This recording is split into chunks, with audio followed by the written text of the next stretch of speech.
I refused to pose for photographs because with my paralysis, I thought if I were in one of those photographs, I'd be ruining the photographs for the other people in them. Mhm. Mhm.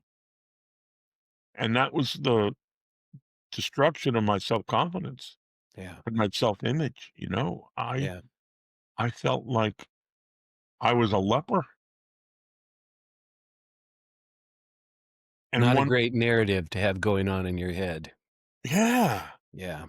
and it was just easier to hide, and so that's what I did for 12 plus years. Wow. And most people don't understand the mind-brain connection, and they don't realize that neuroscience calls the brain a servo mechanism, which is a robot, and it's programmed through the narrative.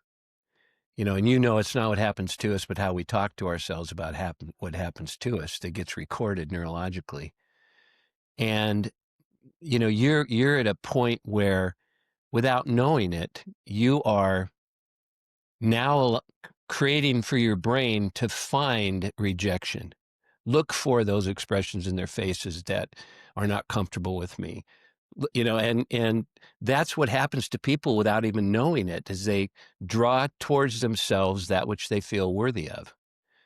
And you, sounds like your transformation was changing your worthiness, because you're so attractive, and you draw towards now because it's so freeing to that you're comfortable. Then that makes me look at, what have I allowed myself not to be comfortable with.